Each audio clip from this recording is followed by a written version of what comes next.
Père, du Fils et du Saint-Esprit, Prenez Esprit Saint, remplissez le cœur de votre fidèle et mettez-en le feu de votre amour. Envoyez votre Esprit, Seigneur, cette parole de la Seigneur Dieu, que ayant envoyé votre Esprit sur ce monde, donnez-nous par ce même Esprit de comprendre et d'aimer ce qui est bien. Et Dieu sans cesse et divine consolation par le même Jésus-Christ notre Seigneur. Ainsi soit-il. Que vous saluez Marie, pleine de grâce, le Seigneur est avec vous. Vous êtes bénie entre toutes les femmes, et Jésus, le fruit de vos entrailles, est béni. Sainte Marie, Mère de Dieu, priez pour nous pauvres pécheurs, maintenant et à l'heure de notre mort. Saint Ange gardien, Priez pour nous. Saint Pédis, Priez pour nous. Saint Joseph, Priez pour nous. Sainte Marie, Priez pour nous. Père du Fils, Saint-Esprit.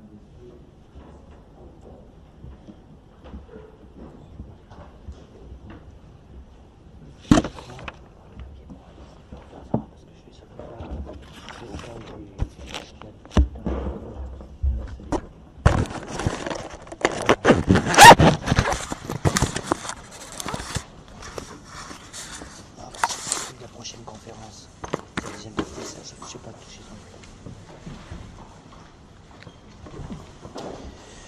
Bon, en fait, ce que je vais faire, c'est vous donner la deuxième partie de la conférence sur l'éducation des enfants, parce que je n'avais pas eu le temps de tout couvrir la dernière fois. Parce qu'évidemment, c'est un sujet tellement vaste. Il y a beaucoup de choses à dire. Je vais vous rappeler les règles que nous avons déjà expliquées ensemble, et puis continuer un petit peu. Donc, c'est le même papier que vous avez eu la dernière fois. Donc, là, j'en ai quelques-unes ici, j'ai presque plus. C'est la lettre numéro 3 de l'éducation catholique des enfants. Donc, j'en ai quelques-unes ici, j'en ai pas beaucoup. Mais si vous en voulez, pour ceux qui n'ont pas avec eux.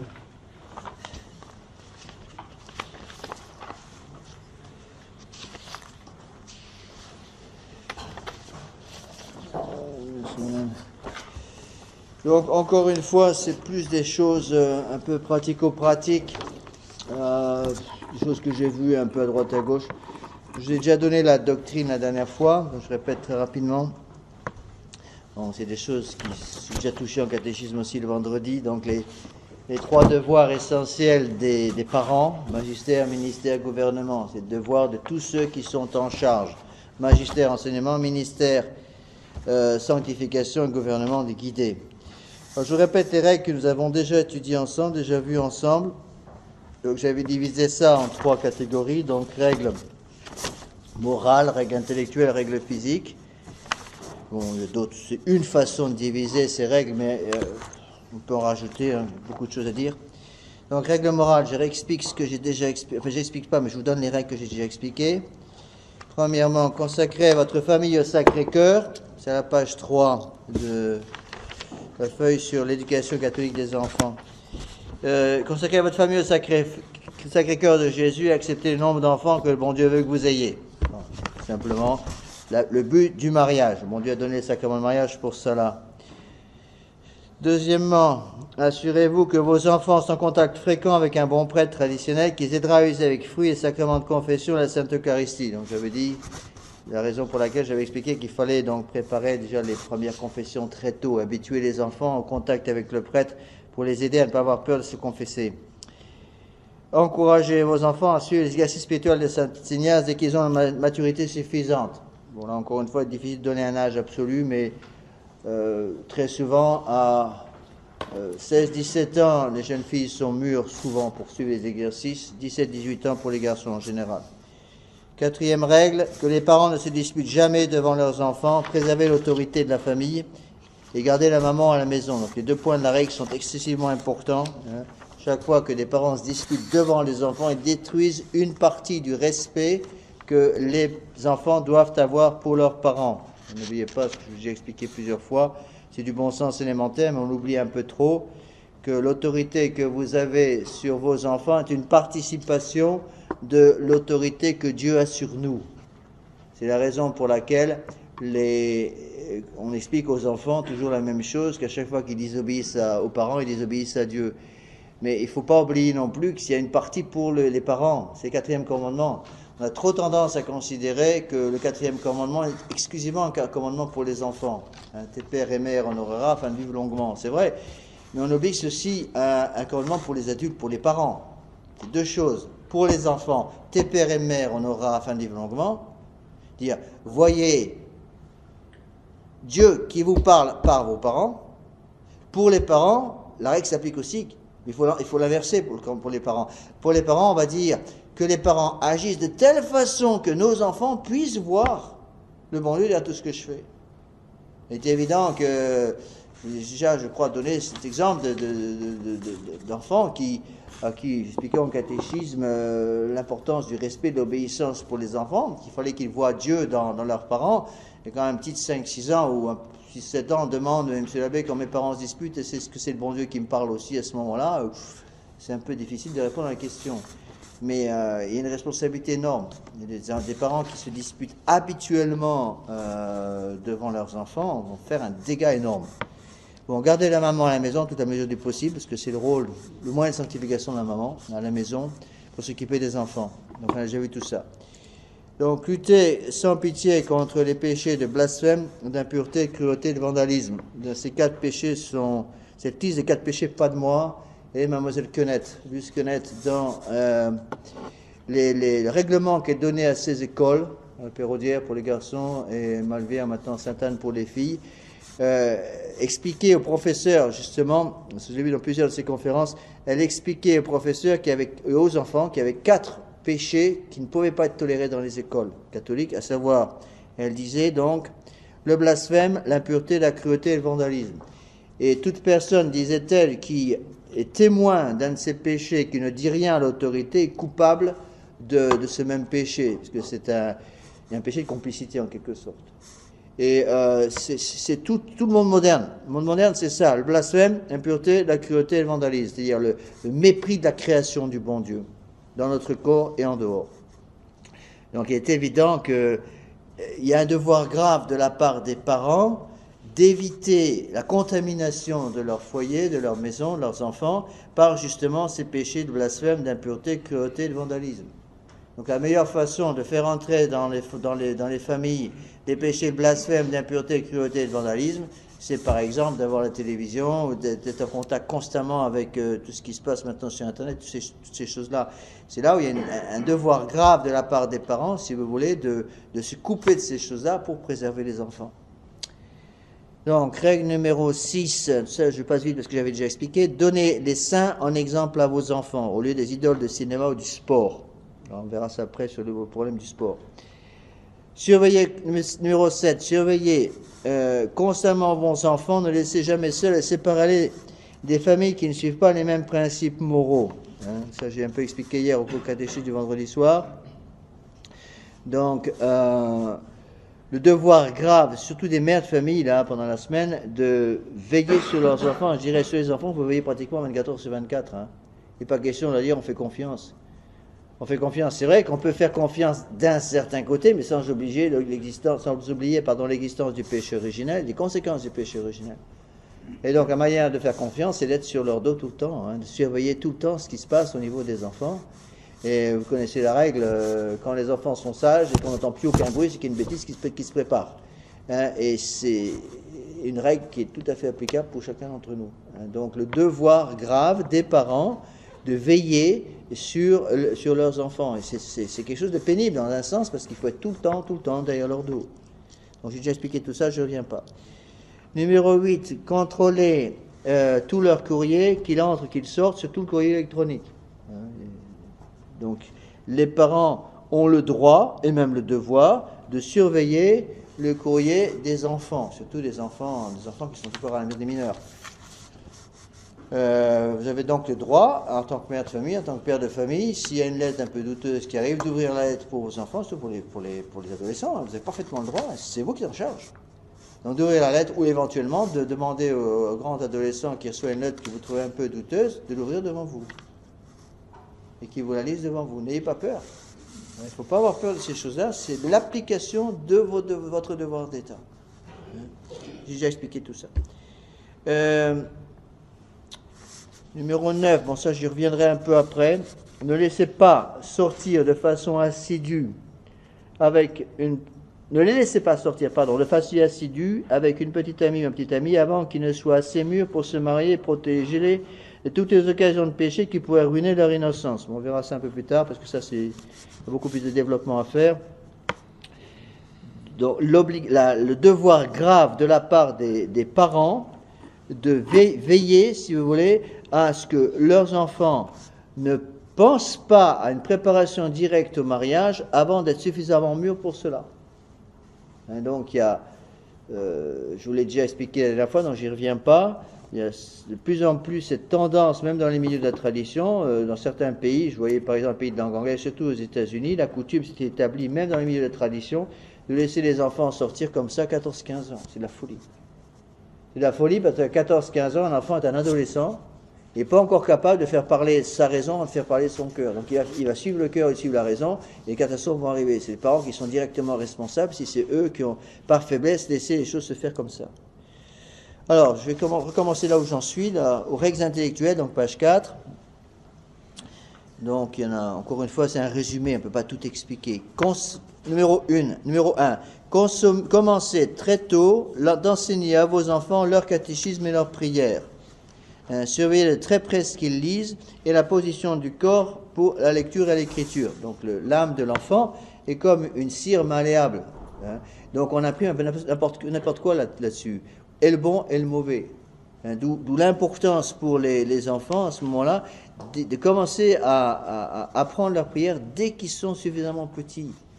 Il ne faut pas, j'ai remarqué, je l'ai vu plusieurs fois dans des familles, dans différents pays dans lesquels je suis allé, les enfants, des parents qui, sous prétexte que les enfants sont encore petits, par exemple 3-4 ans, les laissent pendant la prière du soir, les laissent se promener partout dans la maison, se tenir n'importe comment, sous prétexte qu'ils sont petits. Non, il faut qu'ils apprennent. Et s'ils n'apprennent pas quand ils ont 4-5 ans, et quand est-ce que vous croyez qu'ils vont apprendre? Ils vont apprendre qu'ils auront 20 ans. Donc un enfant de 3 ans, même de 2 ans, doit être capable au moins de se tenir sans bouger pendant une dizaine de chapelets.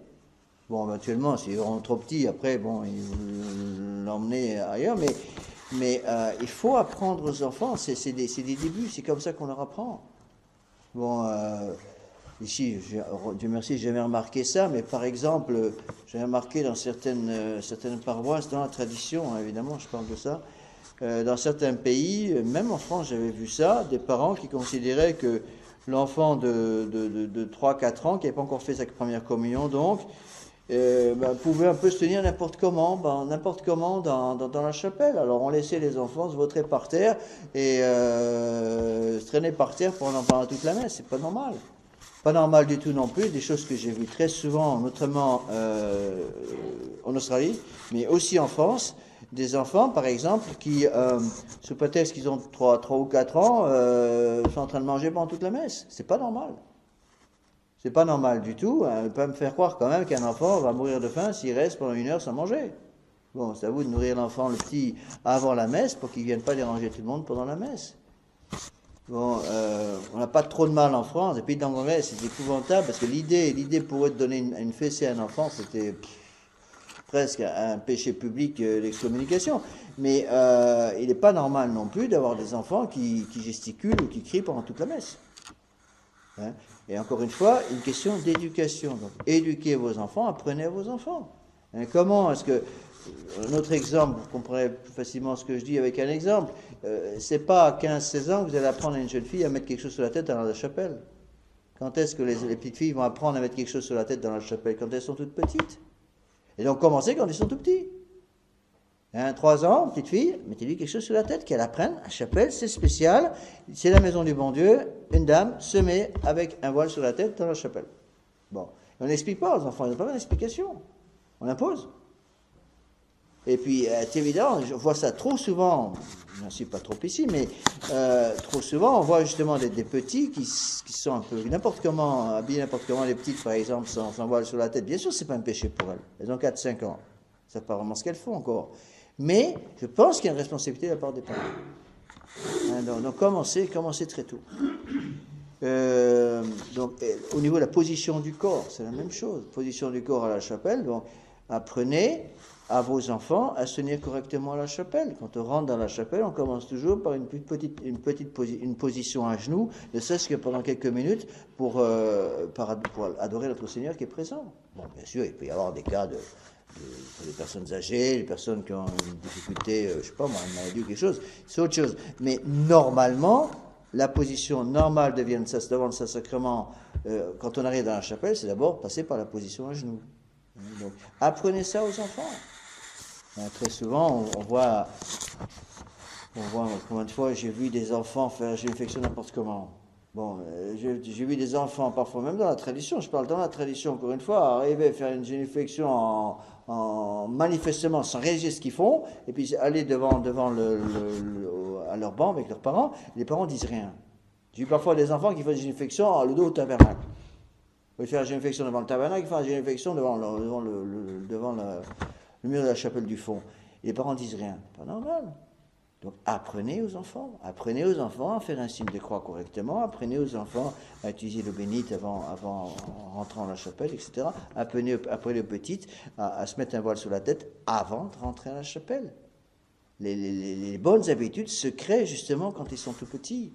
Et c'est beaucoup plus facile de donner des bonnes habitudes aux enfants quand ils sont tout petits que d'attendre quand ils ont 15-16 ans. D'accord ?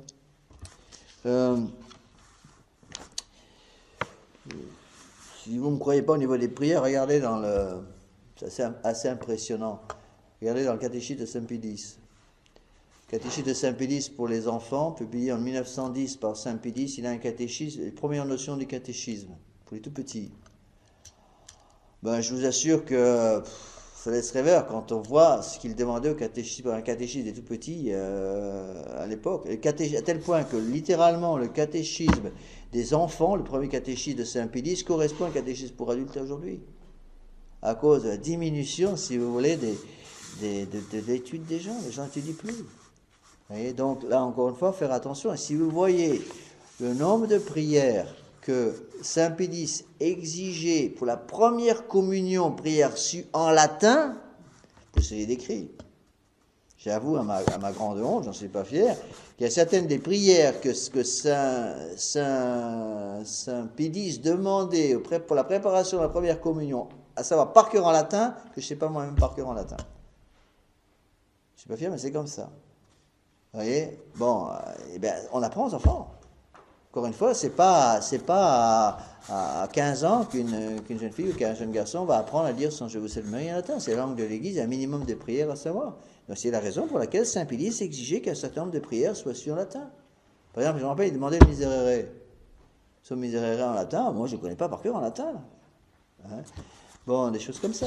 Donc là, encore une fois, je crois, il est très important de travailler là-dessus, d'autant plus que le monde moderne méprise le par cœur de partout, et donc l'importance du par cœur pour former l'intelligence et la mémoire des enfants. Après, on passe aux règles physiques. Donc, dernière partie, page 4, donc sur la lettre, la référence est la lettre numéro 3, l'éducation catholique des enfants. Première règle, donc pratiquer la vertu de modestie à la maison. Pas de nudité, même pour les bébés, devant les autres membres de la famille, car les bonnes habitudes doivent être inculquées dès le plus jeune âge. C'est beaucoup plus important que vous croyez. Là, encore une fois, c'est des choses que j'ai vues dans les familles de la tradition, un peu partout, même en France. Sous prétexte que le bébé est tout petit, on autorise la nudité du bébé. Non, c'est pas normal. C'est pas normal. Une maman, je pense, doit faire attention, même dans une famille où il y a beaucoup d'enfants, de ne pas changer le bébé devant tout le monde.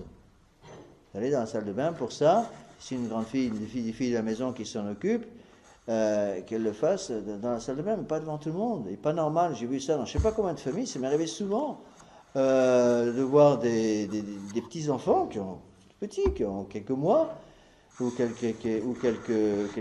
un an, 2 ans, se promener. Alors je suis invité dans la famille, puis je vois le petit gamin qui a 2 ans qui se promène pratiquement tout nu dans la salle de manger, et les parents qui continuent de discuter. Mais attendez, c'est pas normal ça. Mais il n'y a pas de péché pour lui. Il n'y a certainement pas de péché pour le petit, mais comme posez-vous la question, c'est pas un péché pour les parents. Bon, pourquoi? Mais ça, qu'est-ce que ça veut dire? Ça veut dire il y a un message qui est transmis à l'enfant.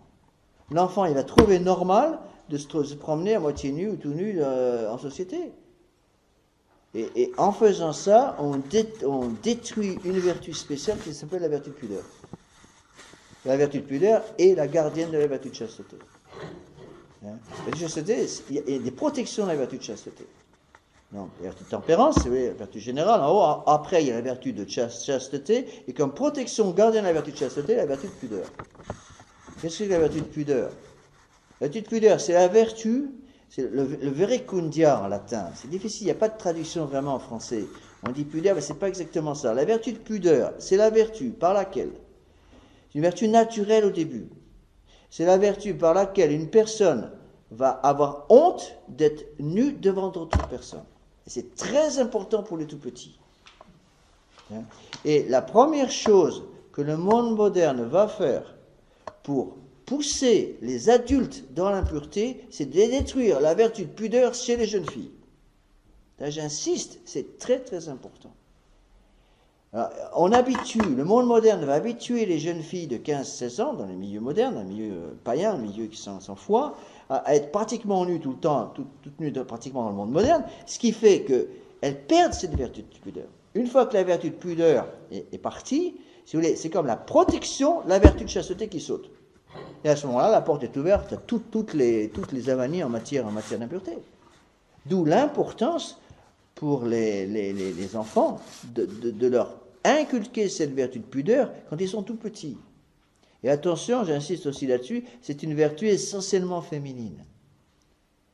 Une vertu très simple, il y a des vertus, toutes les vertus sont importantes, c'est sûr, mais il y a certaines vertus qui sont plus importantes pour des petites filles et des vertus qui sont plus importantes pour des petits garçons.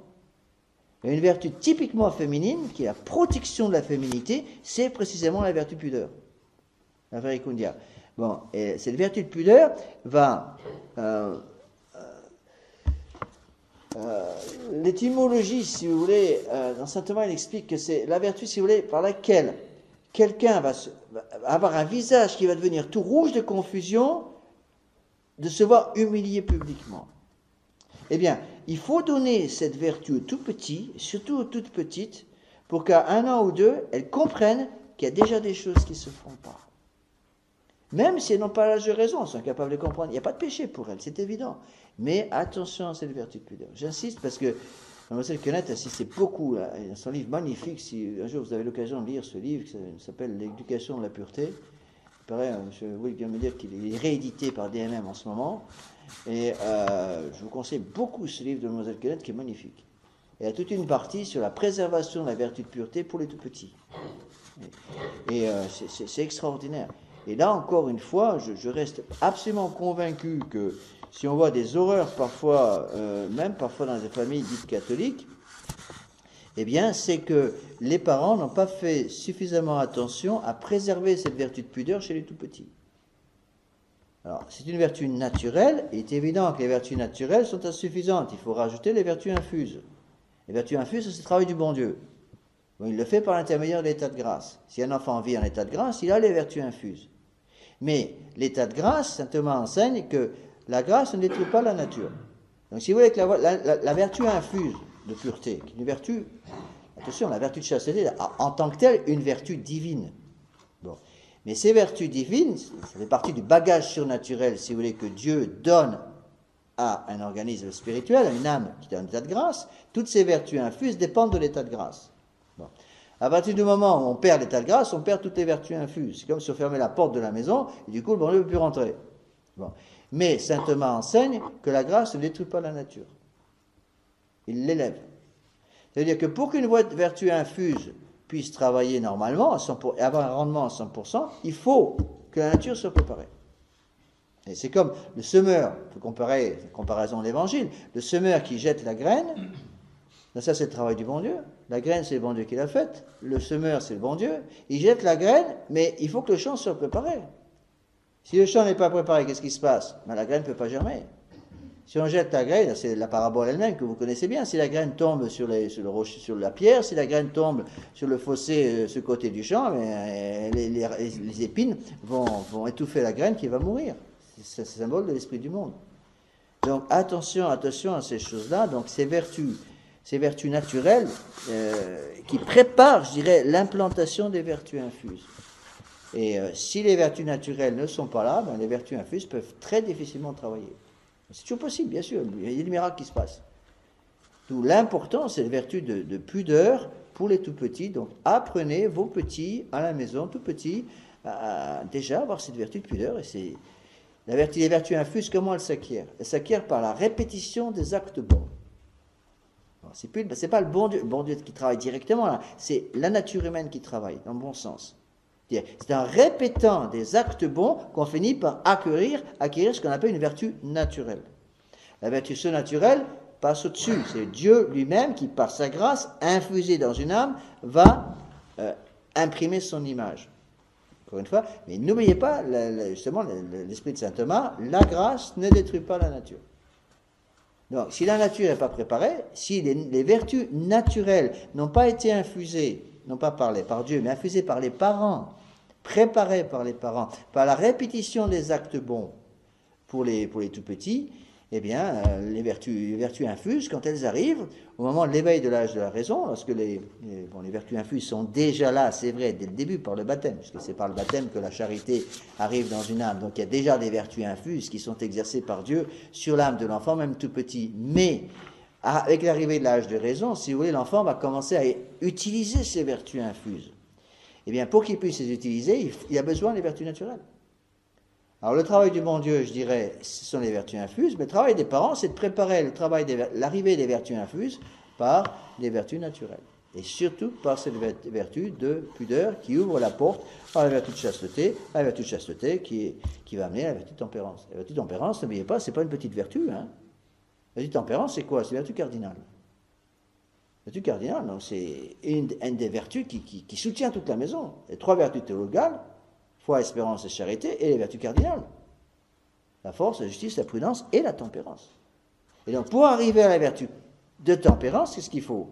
Ben, il y a un certain nombre d'étages à passer. C'est comme des marches d'une échelle, si vous voulez, d'un escalier qu'on gravit. Et la première de ces marches, c'est la vertu de pudeur. Puis, la vertu de chasteté, et enfin, la vertu de tempérance, qui gouverne tout en tant que vertu cardinale.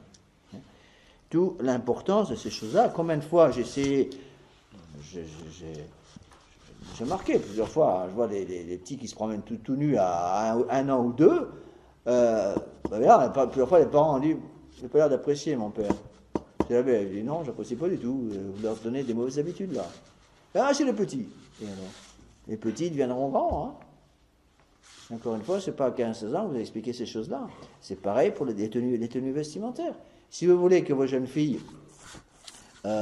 sachent ce qu'est la bonne tenue vestimentaire pour protéger leur corps, protéger leur âme aussi, eh bien, il faut apprendre ça quand ils sont tout petits. Donc, par exemple, si vous laissez, j'ai vu ça dans je ne sais pas combien de familles. Encore une fois, je ne vise personne en particulier, c'est des conférences que j'ai données partout, dans tous les différents pays dans lesquels je suis allé, donc je ne vise personne en particulier, c'est pour tout le monde. Mais si vous n'habituez pas les enfants à avoir certains réflexes, je dirais, réflexes de prudence surnaturelle, eh bien, il manquera quelque chose. Une petite de 4-5 ans, par exemple, que vous laissez en pantalon tout le temps à la maison, qu'est-ce qui va se passer quand elle aura 15 ans? Le jour de ses 15 ans, on lui dit, bon, maintenant, tu es une grande fille, c'est fini, tu n'utilises plus le pantalon. C'est trop tard. Par contre, si vous commencez, quand la petite est toute petite, vraiment toute petite, dès l'âge de bébé, dès que l'enfant commence un peu à marcher, habituer des petites filles, même à 2 ans, à s'habiller avec une petite robe. Eh bien, elles comprennent justement l'importance de ces choses-là. Et lorsque plus tard, la petite fille devient une jeune fille, une adolescente, eh bien, naturellement, elle suit les bonnes règles qu'on lui a données. Vous allez me dire, c'est du naturalisme. C'est pas du naturalisme. Attention. Encore une fois, reprenez la phrase de saint Thomas, la grâce ne détruit pas la nature. Le surnaturel a besoin du naturel pour s'implanter. Et si c'est du bon sens, c'est élémentaire. Mais les gens oublient le bon sens aujourd'hui. Hein? Le bien, si vous voulez, il faut bien qu'il travaille sur quelque chose. Le bien ne se promène pas comme ça dans la nature. Le bien, il y a besoin de quelque chose. C'est comme quand on fait un nid, il faut faire un nid sur une branche. Il n'y a pas la branche, comment vous voulez faire le nid? D'accord? Donc, attention à ces choses-là. Là, encore une fois, il y a beaucoup d'essais de laisser aller. Rappelez-vous la phrase que je vous ai déjà citée de Monseigneur Castromayer, qui a fait couler beaucoup d'encre, mais qui est extrêmement vraie. Je vous l'ai, je crois, déjà cité. Monseigneur Castromayer explique que le pantalon pour la femme est plus dangereux que la mini-jupe pour la femme parce que le pantalon atteint l'intelligence de la femme alors que la mini-jupe va atteindre l'essence. Donc c'est un péché dans l'intelligence, dit-il. Il a raison. Péché dans l'intelligence. Il faut respecter la loi naturelle. La loi naturelle est comme ça. Comment croyez-vous qu'ils arrivent avec ces abominations de la théorie des genres et tous ces machins-là actuellement? Ça a été préparé depuis combien d'années? Et pourquoi les gens finissent par accepter ça maintenant? Bien parce que justement, depuis des années, on a poussé les jeunes filles à s'habiller comme des garçons. Conséquence, on les paye maintenant. Donc il importe que dans les familles catholiques, on réagisse. Alors quand les jeunes filles me disent, les filles modernes, me disent, monsieur l'abbé, c'est pas important. Je leur pose toujours la même question, je l'ai déjà expliqué, mais réutiliser cet argument, qui est un argument qui marche, je peux vous l'assurer. Posez-leur la question, est-ce que la soutane est importante pour un prêtre? Elles sont bien obligées de vous répondre que oui. Mais la soutane est au prêtre, parce que la robe est à la jeune fille. Qu'est-ce qu'ils ont fait autour des années 60 pour détruire le prêtre? Ils ont commencé par enlever la soutane. Première étape. Une fois que la soutane était enlevée, tout le reste a suivi. Mais qu'est-ce qu'ils ont fait après, autour des années 70, pour détruire la jeune fille? Pas seulement la jeune fille catholique, la jeune fille en général, d'en faire un objet. Ils ont changé la façon de s'habiller de la jeune fille. Et ils ont joué pour ça avec le jean. Je vous ai déjà expliqué ça la dernière fois, mais c'est important de comprendre. Le jean, c'est un symbole. C'est le symbole de la femme libérée. J'ai beaucoup souffert de ça, parce que quand j'étais en pays de langue anglaise pendant très longtemps, et dans le pays de langue anglaise, c'est l'habitude pour les prêtres d'être en clergyman. J'ai toujours refusé de me mettre en clergyman. Bon, et ça n'a pas été facile, parce qu'ils m'ont dit, il faut suivre les coutumes locales. Je dis, coutume locale ou pas coutume locale, je refuse d'enlever ma soutane. Bon, et heureusement, heureusement qu'il y avait ça dans les constitutions de la Fraternité Saint-Pédis, il y avait un petit point qui avait été rajouté par Monseigneur Lefebvre, qui a été bien mis par Monseigneur Lefebvre, que dans les pays de langue anglaise, dans lesquels le clergyman est de coutume, néanmoins, les prêtres qui le désirent pourraient conserver la soutane. Heureusement qu'il y avait cette note. J'ai toujours utilisé cette note pour garder toujours ma soutane, parce que c'est extrêmement important. Et bien, même dans les pays de langue anglaise, plusieurs fois j'ai vu ça, des gens qui m'ont dit à quel point ils appréciaient d'avoir un prêtre toujours en soutane, et ils étaient mal à l'aise d'avoir des prêtres toujours en clergyman là-bas. Et les enfants me demandaient tout le temps. Alors, j'ai eu des tas de problèmes avec mes supérieurs, parce que les supérieurs qui étaient américains, ou anglais, ou anglo-saxons en tout cas, les enfants allaient les voir en disant « Pourquoi vous êtes pas en soutane comme l'abbé Lafitte ?» Ça me chauffait. Hein. Alors, il y a des supérieurs qui sont venus voir en me donnant l'ordre d'enlever ma soutane. J'ai refusé. Et ils n'ont pas pu l'imposer parce qu'il y avait justement cette règle qui avait, Dieu merci, été passée par Monseigneur Lefebvre. Vous voyez, à partir du moment où on enlève la soutane du prêtre, il y a quelque chose du monde qui rentre dans le prêtre. Et bien c'est pareil pour la jeune fille. Si vous estimez que la soutane est importante pour les prêtres, et vous avez raison, eh bien faites attention pour la jeune fille. Pour l'homme, c'est pareil. Bon, il faut adapter ces règles pour l'homme, mais c'est du bon sens. Je dirais c'est le bon sens de l'Église catholique qui passe dans toutes ces choses-là. Pourquoi est-ce que vous croyez pour les religieux, c'est pareil? Pourquoi dans le monde moderne, ils ont enlevé les cornettes des sœurs? Une fois que le voile était parti pour la sœur, c'était fini. Ils savaient que tout le reste allait suivre. Regardez, ouvrez les yeux, maintenant regardez ce qui se passe. D'où l'importance. Il ne s'agit pas simplement, vous exigez que votre prêtre soit toujours en soutane, ayez les mêmes exigences pour vos propres enfants. Donc, exigez que vos enfants, vos jeunes filles surtout, qui sont les futures mères de famille, attention, s'habillent correctement, justement pour donner l'exemple. À partir du moment où vous acceptez, une jeune fille accepte le principe, se mettre habillée comme tout le monde avec le jean qui est partout maintenant, c'est fini, hein, plus rien à faire. Quelque chose qui est cassé. Donc attention à ça. Numéro 2. Exiger l'obéissance immédiate, surtout pour les petits, et obligez-les à partager leurs jouets avec leurs frères et sœurs. Là, encore une fois, je l'ai vu très souvent, hein, c'est quelque chose que j'ai vu plusieurs fois dans les familles, où les petits font pratiquement ce qu'ils veulent, sous prétexte qu'ils sont petits. Les parents qui n'imposent pas l'obéissance. L'obéissance, c'est pareil. C'est comme, c'est bien ce que je viens de dire pour les modes, s'applique aussi parfaitement à l'obéissance des tout petits. Donc, un enfant, je dis toujours ça, mais je sais bien que je me répète, mais un enfant qui n'a pas appris à obéir est un adulte qui sera incapable de commander. Et l'obéissance, elle se passe dès l'âge de Je dirais, dès qu'ils sont capables de marcher. Bon, tant qu'ils sont au berceau, pas trop de problème, mais dès qu'ils sortent du berceau, il y a des problèmes qui commencent. Hein. Et bien, c'est là où l'obéissance doit s'appliquer. Combien de fois j'ai vu ça en famille, dans les familles et le pire, c'est que les gens ne se rendent même plus compte qu'ils font quelque chose de mauvais, et donc ils le font devant moi. J'ai vu ça, je ne sais pas combien de fois. L'exemple que je donne tout le temps, je suis peut-être déjà donné, mais ça explique bien ce que ça veut dire. Combien de fois j'étais dans les familles, et puis tout le monde est autour de la table, et puis un petit gamin qui s'en va comme ça sans demander permission. Puis le papa qui se contente de dire reviens à table. Puis le gamin, il est parti, il ne revient pas. Ben, c'est pas normal. Enfin, excusez-moi, mais enfin là, il y a quand même une faute grave de la part des parents. Bon, souvent, il n'y a pas de faute grave s'ils ne se rendent pas compte de ce qu'ils font. Mais il y a la matière d'une faute grave, au moins, c'est le minimum qu'on puisse dire, de ne pas suivre l'ordre. Il ne s'agit pas de dire au petit, tu reviens à la table, il s'agit d'obliger l'enfant. Une des parties de la vertu de justice, c'est justement le pouvoir coercitif. Le pouvoir coercitif, c'est quoi? C'est pouvoir de coercion, pouvoir d'obligation. Une loi qui est sans effet coercitif, qu'est-ce qu'elle vaut? Rien du tout. Donc, des parents qui donnent un ordre et qui n'obligent pas l'enfant à suivre l'ordre qui a été donné sont des révolutionnaires. Ils apprennent à l'enfant, ils font comprendre à l'enfant, l'ordre on te le donne, mais dans la pratique, tu fais ce que tu veux. Quand j'ai des parents, ça dans tous les milieux de tradition, je l'ai vu plusieurs fois, des parents qui me disent, même si l'abbé on a donné les ordres, on n'est plus obéi. Mais attendez. Imaginez un général qui dit, on a perdu la bataille, mais vous comprenez, j'ai donné tous les ordres aux sous-officiers, il n'y en a pas un qui a obéi à mes ordres. Bon alors allez voir les sous-officiers, ceux qui sont responsables. Enfin je m'excuse, c'est le général qui est responsable. Bon, un capitaine de navire, avec l'histoire du bateau qui vient de s'échouer là en Italie, c'est ça. Ben, un capitaine du navire qui fait l'imbécile, eh bien, c'est lui qui est responsable.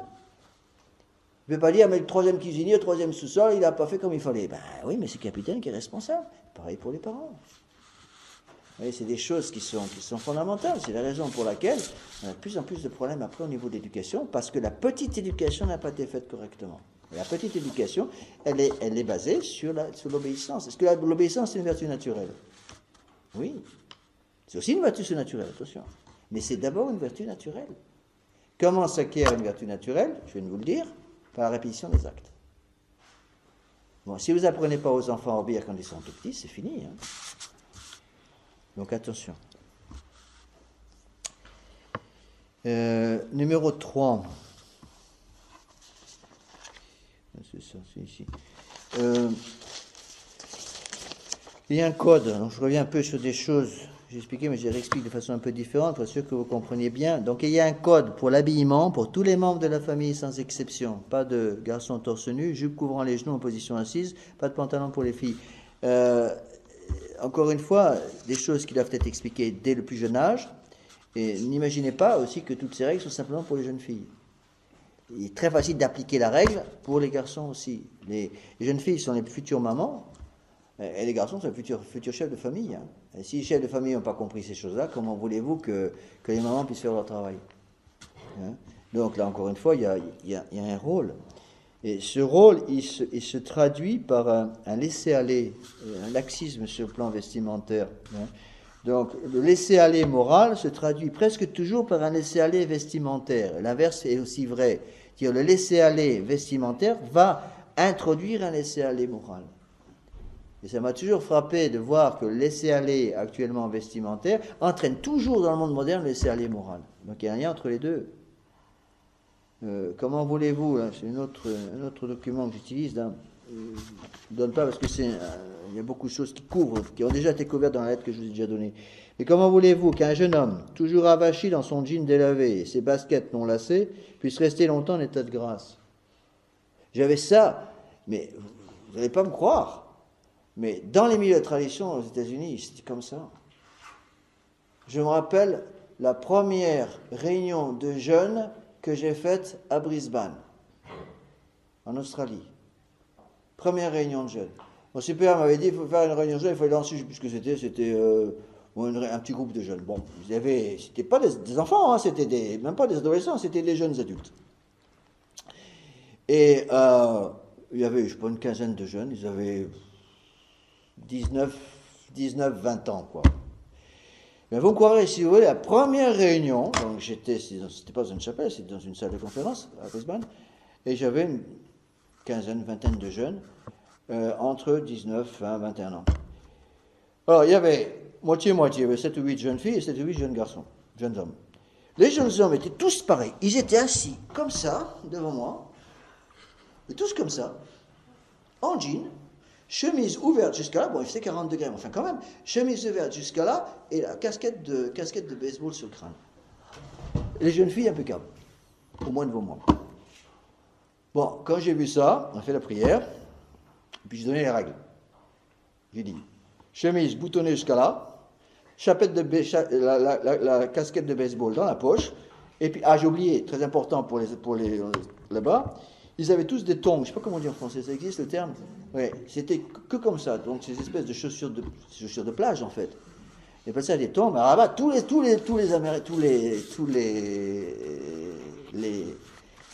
Brici, les gens qui habitent Brisbane, sont tous comme ça, dans la rue partout, parce qu'il fait très chaud, c'est l'équivalent de la Côte d'Azur australienne. Alors, c'est la tradition, tous comme ça. Eh bien, on les laissait faire, mais ils rentraient comme ça à la chapelle. Eh bien, ils ont marqué le coup, hein. Ils ont eu du mal, mais la réunion suivante, ils étaient tous impeccables. Je dis, je veux des chaussures, avec chaussettes s'il vous plaît, ce qui n'est pas évident quand il fait 45 degrés dehors, je reconnais. J'avais dit, pantalon, en général, ils avaient souvent aussi des espèces de short bermuda qui tombaient au genou, la chemise ouverte, je vous l'ai dit, et puis la casquette vissée sur le crâne. Eh bien, ils ont changé.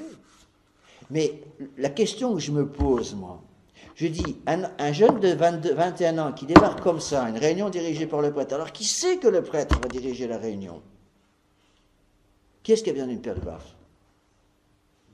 Ce n'est pas les jeunes, c'est les parents. Parce que si le jeune de 21 ans débarque comme ça à une réunion organisée dans la paroisse par le prêtre, ça veut dire quoi? Vous pouvez imaginer comment ils sont dans les familles? Eh bien, qui est responsable? C'est les parents, je m'excuse. Bon, c'est vrai que c'est des pays dans lesquels, malheureusement, ils sont habitués à ces choses-là depuis des années et des années. Mais les catholiques doivent réagir. Les catholiques doivent réagir. Bon, il y a certains éléments qui entrent en ligne de compte. C'est vrai, il fait très très très chaud. Il fait vraiment très chaud en ce moment. Il fait 45 degrés dans le sud d'Australie. Bon, 45 degrés avec une humidité de 100%, c'est très très très pénible. Mais la plupart de nos fidèles, la plupart des gens, il fait tellement chaud, c'est pratiquement invivable. On ne peut pas vivre comme ça. Sauf les aborigènes qui sont habitués à cette chaleur épouvantable. Nous, on n'est pas habitués. Eh bien, ils ont pratiquement tous l'air conditionné à la maison. Pas tous, mais souvent au moins des ventilateurs pour arriver à tenir le coup. Eh bien, j'ai dû faire des sermons aux parents en disant, attention, vous avez une responsabilité énorme. Vous n'avez pas le droit de laisser vos enfants comme ça. Comment voulez-vous qu'un père de famille qui a été élevé comme ça, même plus savoir, j'ai dû leur apprendre à s'asseoir correctement sur une chaise. Bon, et comment voulez-vous? Je ne sais pas si on a ce même problème en France. C'est peut-être une habitude typiquement anglo-saxonne, mais j'avais remarqué dans toutes les écoles dans les pays anglo-saxons, les enfants sont habitués, les petits sont habitués à s'asseoir, ils mettent le pied comme ça sur la chaise, ils s'assoient sur un pied, tous, pratiquement tous.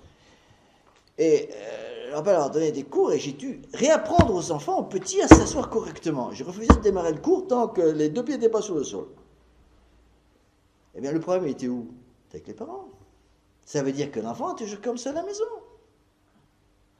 Et c'est évident que si on n'apprend pas ces choses qui sont, je dirais, du b.a.-ba élémentaire en éducation sur un plan naturel, comment voulez-vous arriver à mettre du surnaturel là-dessus? Alors là, évidemment, l'objection, c'est du niveau naturel. Mais le naturel prépare le surnaturel. Il y a un lien entre naturel et surnaturel. Alors les gens qui disent c'est du modernisme. C'est pas du modernisme. Le modernisme dit qu'il n'y a pas de différence entre le naturel et le surnaturel. Ça, c'est toute la philosophie de Benoît XVI et de Jean-Paul II. Détruire la différence qui existe entre le naturel et le surnaturel. Benoît XVI dit le surnaturel est naturel à l'homme. Vous voyez les conséquences? Si le surnaturel est naturel à l'homme, la grâce sanctifiante, c'est du domaine naturel ou du domaine surnaturel? La grâce sanctifiante, c'est du domaine surnaturel. Si le surnaturel est naturel à l'homme, ça veut dire quoi? Ça veut dire que la grâce sanctifiante est naturelle à l'homme. Donc tous les hommes ont la grâce sanctifiante. Alléluia, tout le monde va au ciel. Signé Benoît XVI. C'est ça qu'ils enseignent. Partout, partout, partout, partout. Ça vient de Jean-Paul II, c'était la même chose. Et toutes ces idées complètement farfelues, ça vient d'où? Ça vient de toutes les philosophies naturalistes, subjectivistes, d'Emmanuel Kant, Fichte, Schelling, Hegel. Et derrière, il y a un gars qui s'appelait Kierkegaard, qui était un philosophe complètement vermoulu, qui enseigne des idées pareilles. Et donc réagissez un peu. Alors, encore une fois, je ne dis pas que le naturel et le surnaturel sont égaux, ça c'est de l'hérésie. Je dis que le surnaturel ne peut pas s'implanter sans le naturel. Et cette phrase, elle n'est pas de moi, encore une fois, elle est de saint Thomas. La grâce ne détruit pas la nature, mais l'élève. Donc la grâce, elle travaille sur une nature. Et la nature, il faut la préparer. Le travail du bon Dieu, c'est la surnature. Votre travail, c'est de préparer le surnaturel. Donc des parents qui refusent de préparer le surnaturel, eh bien, il va arriver des catastrophes. Donc je finis là ce que j'avais écrit. Donc je répète. Comment voulez-vous qu'un jeune homme toujours avachi dans son jean délavé, ses baskets non lacées, puisse rester longtemps en état de grâce? Si sa volonté a la consistance d'une nouille bouillie, comment voulez-vous qu'il puisse lutter contre les tentations? Quant aux jeunes filles, le débridement vestimentaire va faire d'elles des objets de tentation. Elles seront méprisées et considérées comme proie facile par des hommes sans scrupules qui ne verront en elles qu'un moyen d'assouvir une sensualité débridée. Il importe également de redonner, et ça c'est très important, de redonner à nos jeunes, principalement à nos jeunes filles, le sens du beau, le sens du bon goût, surtout dans la manière de s'habiller, car la laideur est incompatible avec l'état de grâce. Pourquoi? J'ai déjà expliqué, qui se rappelle? Qui peut me rappeler le lien entre l'état de grâce et la beauté? J'ai déjà expliqué ça. Parce que l'état de grâce, rappelez-vous, qui dit état de grâce dit don du Saint-Esprit. Qui dit don du Saint-Esprit dit don de sagesse. Quel est le don qui règle le sens de la beauté? C'est la sagesse. Donc pourquoi vous croyez que les gens modernes aiment tant les choses laides? Plus c'est laid, plus ils aiment ça. Vous n'avez pas remarqué? Vous avez tous remarqué. D'où ça vient ça? Vous n'allez quand même pas me faire croire que les jeunes modernes s'habillent avec n'importe comment, avec des chaînes partout, des os dans le nez ou dans le bout des oreilles, sans qu'il y ait quelque chose derrière. Pourquoi ils aiment tant ces choses laides? Pourquoi ils s'en les disent comme ça à plaisir? Il y a une raison, parce qu'ils ont perdu le don de sagesse. Et don de sagesse, comment on le perd? Ben on le perd quand on n'a plus l'état de grâce. Parce que qui dit état de grâce, dit don du Saint-Esprit. Pas l'état de grâce, pas de don de sagesse, parce qu'il n'y a plus de don du Saint-Esprit.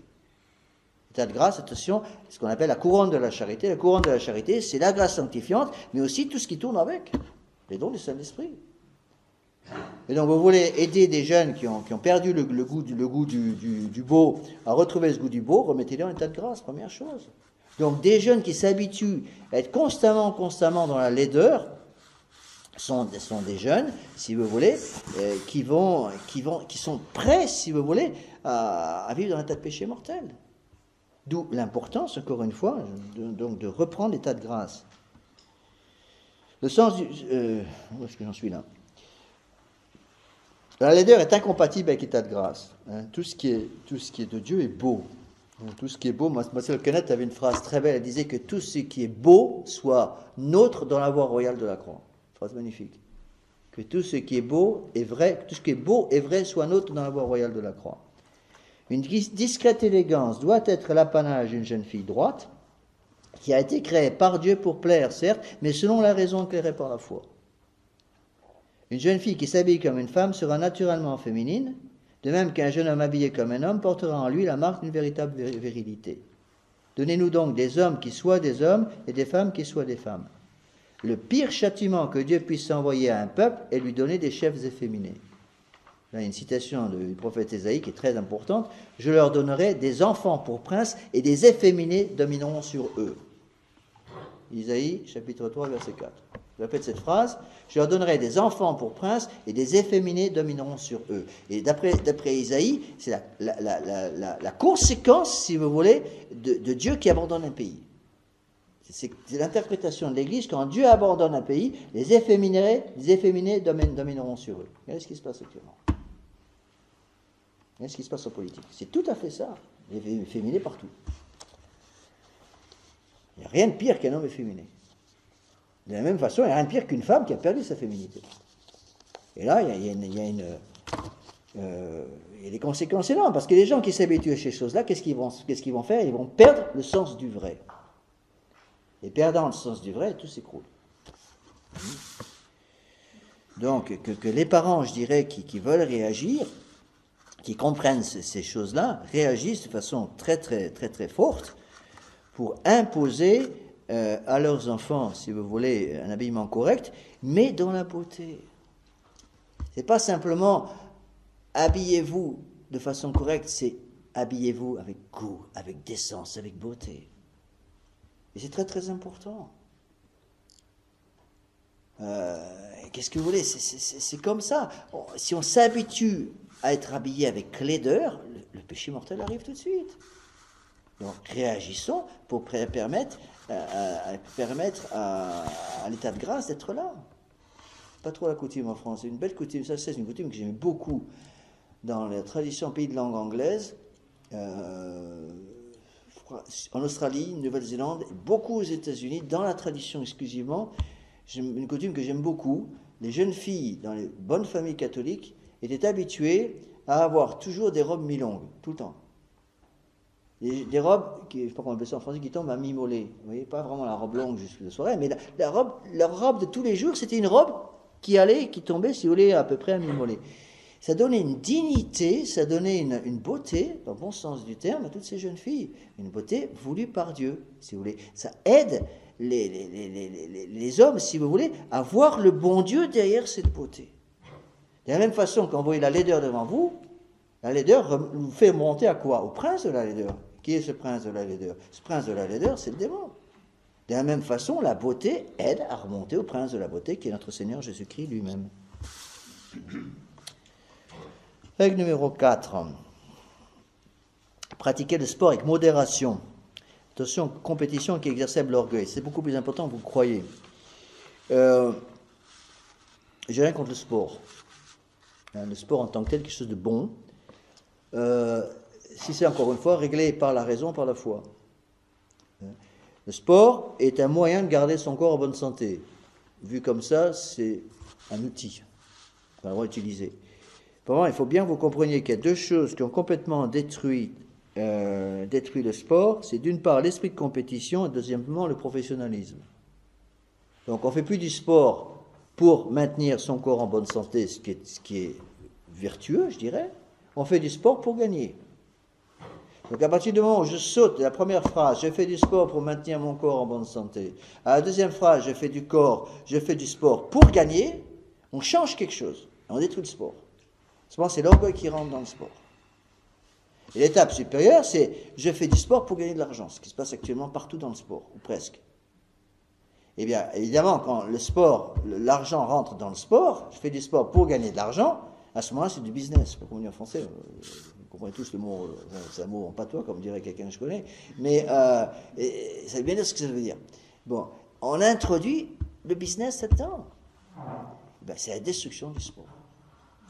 Et donc, c'est très important, parce que j'ai remarqué aussi, combien de fois j'ai vu ça, notamment dans les pays où on n'avait pas encore de privilèges, souvent, dans certains pays, il m'est arrivé de prendre l'avion tous les jours. Tous les jours, je prenais l'avion. Souvent, pour mon apostolat missionnaire, et surtout aux États-Unis au début, on n'avait pas beaucoup de prêtres, donc je prenais l'avion presque tous les jours dans certains temps, et puis on couchait chez les gens qui nous recevaient, donc après les messes, les conférences, les catéchismes, les confessions, on passait la nuit chez les gens, on rassurait une messe le lendemain matin, et puis on repartait. Mais très souvent, je passais ma nuit dans une chambre qui était laissée par un des enfants de la maison. En général, c'était des chambres d'adolescents. Mais il fallait voir, leur mur était couvert de comment on dit ça, des posters, oui. Couvert de posters. C'est un mot anglais, ça. Bon, couvert de grands posters, si vous voulez. Et il fallait voir s'il y avait sur ces posters. Je dis pas qu'il y avait des horreurs sur le plan moral, c'est pas ça que je veux dire. Il y avait que des idoles de cinéma ou des idoles de sport. Vous connaissez la formule, L'homme ne peut pas vivre sans idole. C'est bien compris. C'est-à-dire, l'homme doit adorer quelque chose. Ou il adore Dieu, ou il adore le démon. S'il n'adore pas Dieu, comme la nature a horreur du vide, c'est le démon qui prend la place. Mais comment voulez-vous qu'un gamin de 15-16 ans, qui a ses murs couverts d'affiches représentant les dieux du cinéma ou les dieux du sport, puisse être en état de grâce pendant longtemps? Qu'est-ce qu'il va y avoir qu'une idée en tête, c'est de devenir comme eux. Même si les images, les posters sont corrects sur le plan moral, je dirais, il n'y a pas de nudité, des choses comme ça, ce qui n'est souvent pas le cas. Bon, je ne parle pas de ça, deux choses différentes. Faites attention. Je pense que là, encore une fois, les parents doivent réagir. Bon, en France, on n'a pas trop ce genre de problème. Mais n'oubliez pas que, regardez par exemple certains détails. Moi je dis mon prévère toujours dans le jardin des plantes, il faut voir ce qu'on voit là-bas parfois. Et tous ces jeunes qui sont toujours, j'ai remarqué, ils sont tous habillés, les vêtements de tous les jours sont en fait des vêtements de sport. Les vêtements qu'on utilisait avant sur un stade pour faire un cross ou faire une course à pied, sont maintenant les vêtements que les jeunes ont sur le dos dans la vie de tous les jours. Pourquoi? C'est pour faire croire justement aux gens que la vie tient d'amusement. C'est évident qu'il y a des vêtements qui correspondent à un sport. Si vous faites un sport, je ne sais pas quoi, moi, vous allez faire une course de 10 km, vous n'allez pas vous mettre en robe longue, c'est évident, en robe de soirée. Bon, il y a une question de bon sens qui intervient là. Mais quand le vêtement de sport passe dans la vie de tous les jours, c'est l'esprit de superficialité du monde qui passe dans la vie de tous les jours, tout s'écroule. D'accord? Alors, je vais donner un petit mot là.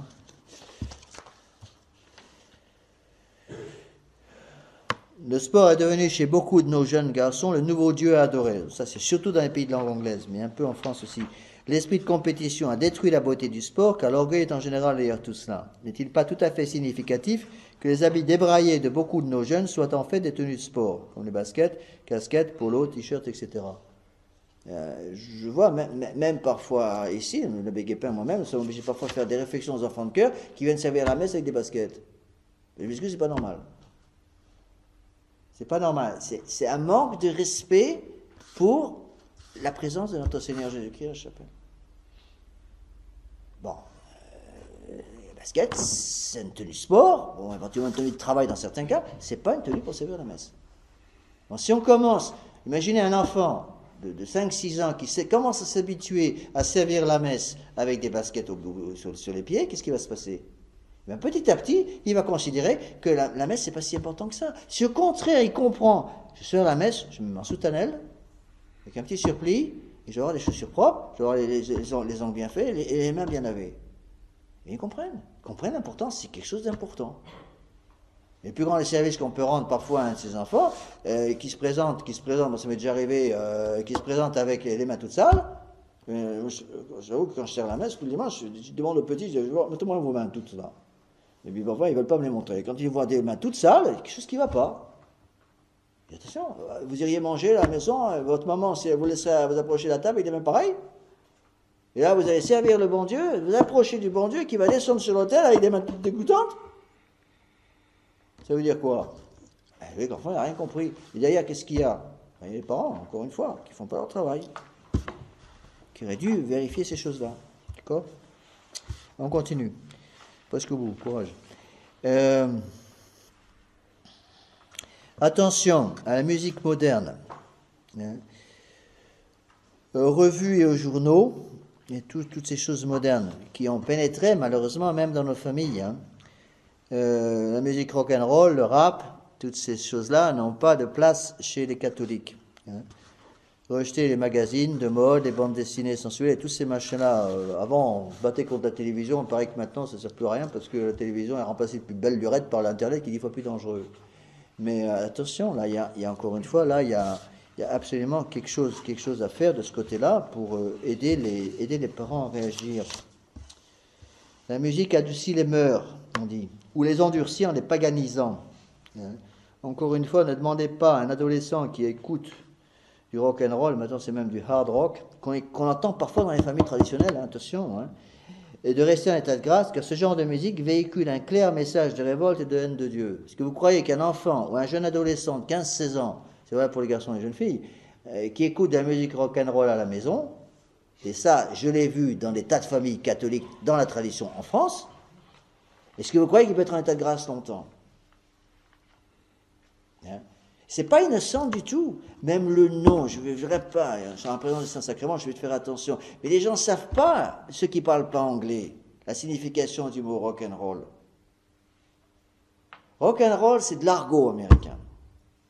C'est de l'argot américain des Noirs américains de Harlem. Et rock'n'roll, c'est le terme qu'ils utilisent pour désigner l'acte sexuel. Je m'excuse du détail, mais c'est le terme qu'ils utilisent. C'est l'origine du mot. Et c'est ce même terme qu'ils utilisent maintenant pour cette musique. C'est un hasard? Vous allez me faire croire que c'est un hasard?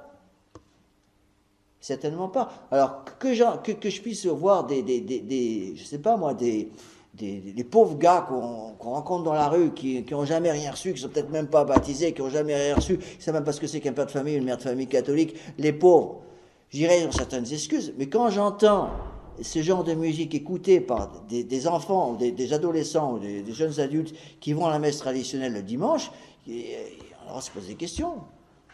Comment les parents ont-ils accepté des choses pareilles? Alors on voit parfois des parents, moi j'ai entendu des parents dans la tradition dire « Ah, monsieur l'abbé, on ne peut quand même pas être tout le temps sur le dos de nos enfants. » Ben justement pas. Vous devez être tout le temps sur le dos de vos enfants.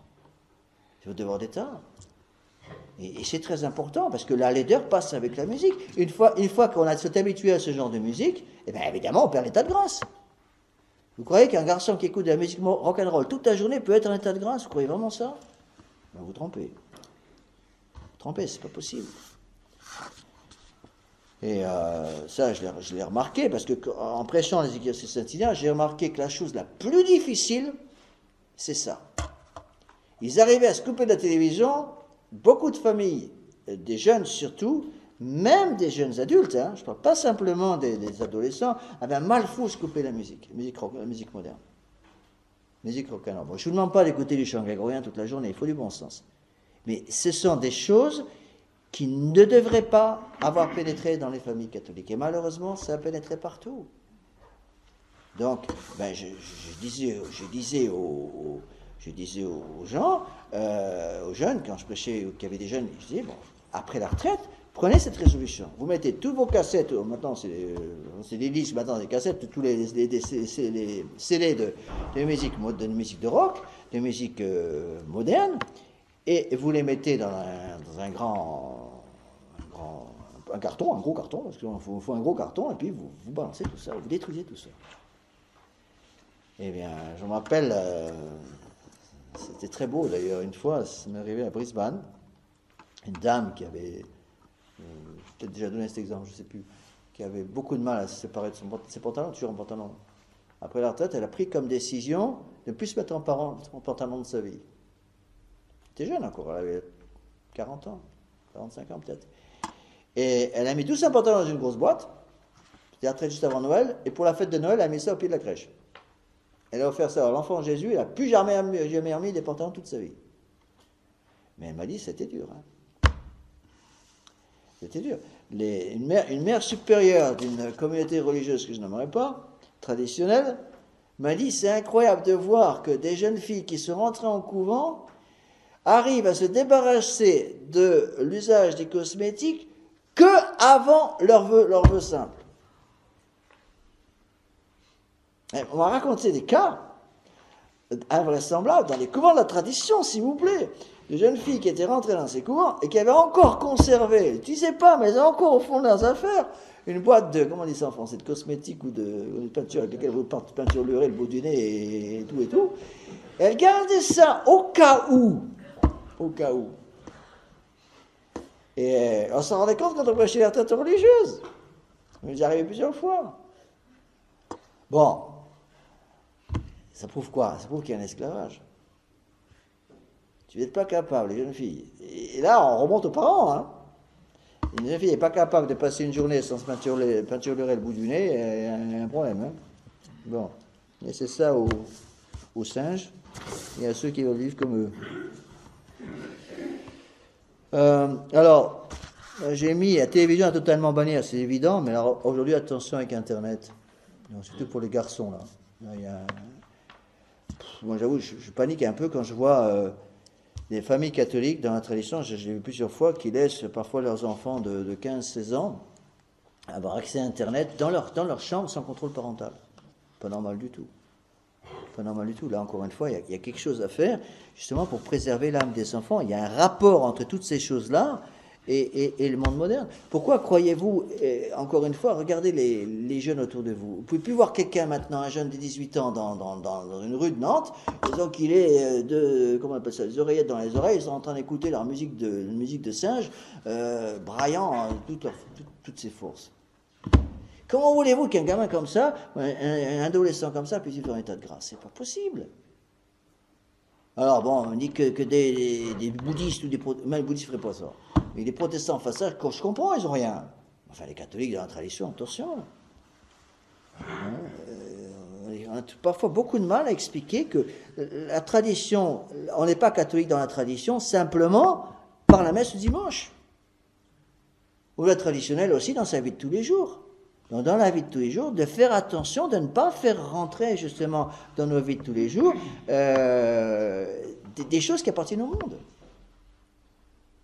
Je peux vous donner un exemple. Un exemple très précis qui va peut-être vous aider à comprendre. Je ne crois pas l'avoir déjà donné.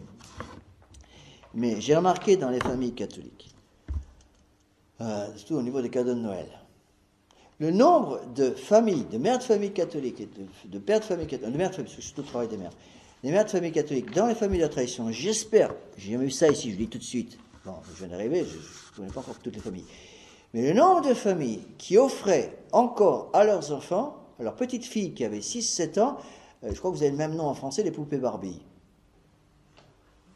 Bon, c'est des par millions et millions et millions, ces poupées, ces petites poupées de plastique se répandent dans le monde. Donnez une poupée Barbie à votre petite de 6 ans, je vous garantis qu'elle a perdu son innocence dans les 6 mois qui suivent. Parce qu'elle va, si vous voulez, la petite, les poupées c'est pour ça, il y a un transfert qui se fait, psychologiquement. Mademoiselle Quenette disait, montrez-moi ta poupée préférée et je te dirai la couleur de ton âme. C'est ce qu'elle disait aux petites. Elle avait raison. Montrez-moi votre poupée préférée, je vous donnerai la couleur de votre âme. Bon, si la petite de 6 ans qui voulait rentrer à l'école de Malvière, à l'époque c'était Malvière, arrivait avec un bon petit baigneur bien catholique, bien traditionnel, avec les petits vêtements qu'elle avait fait elle-même ou que la maman lui avait fait, pas de problème. Mais si la petite arrivait avec une poupée Barbie complètement moderne qui pousse la femme à devenir un pur objet, comment voulez-vous que la petite garde l'état de grâce longtemps? Elle va le perdre. Et ça, c'est la responsabilité des parents. Si vous laissez vos petites filles de 5-6 ans jouer des choses comme ça, il y a un transfert qui se fait. Elles vont vouloir devenir comme la poupée. Si au contraire, vous les faites jouer comme un baigneur, vous faites jouer une petite de 5-6 ans, même dans la tradition, avec une poupée Barbie, elle va vouloir devenir comme la poupée. Vous faites jouer une petite de 5-6 ans avec un petit baigneur, qu'est-ce qu'elle veut? Elle veut devenir maman. Et tout de suite, naturellement, ça se fait tout seul, elle va considérer sa poupée comme son propre enfant, et puis commence à faire tous ces gestes qu'une petite fille doit apprendre, et c'est comme ça qu'elles apprennent le b.a.-ba de ce qu'elle doit savoir une petite fille pour s'occuper des enfants, etc. Donc quand vous donnez une poupée Barbie à une fille de 5-6 ans, vous détruisez l'innocence de la petite. Après, c'est fini. J'ai vu ça dans les familles catholiques. Mais quand j'essayais d'expliquer ça, je m'en parle au Mexique souvent dans les familles là-bas, dans les familles de la tradition, encore une fois, je ne parle pas des familles modernes, dans les familles dans la tradition, les parents me disaient, mais vous êtes fous? Ah non, je ne suis pas fou. C'est du bon sens. Bon. Donc, aussi les revues et journaux. Bon, apprenez à vos enfants, par exemple, vous allez chez un médecin avec eux, vous allez à l'hôpital ou n'importe où, apprenez à vos enfants à ne pas regarder toutes les revues qui traînent sur les tables dans les cabinets de médecins, les salles d'attente. Alors, pour détruire l'innocence d'une petite, c'est vite fait, hein. Il ne faut pas y toucher. Soyez sûr que les enfants viennent avec un livre pour pouvoir ne pas perdre leur temps dans la salle d'attente et apprennent à ne pas regarder toutes ces choses qui qui amène l'esprit du monde. Notre Seigneur Jésus-Christ a dit qu'il n'avait pas prié pour le monde. Je n'ai pas prié pour le monde, sans Saint Jean. Et Saint Jean, il ne va pas quatre chemins. Quand il parle de l'esprit du monde, qu'est-ce qu'il dit? Il dit tout ce qui est dans le monde, concupiscence des yeux, concupiscence de la chair et orgueil. Et tout ce qui est dans le monde, concupiscence des yeux, concupiscence de la chair, orgueil de la vie. Et on le sait, c'était comme ça au temps de Saint Jean. Bon, alors, il disait ça quand il était à Éphèse.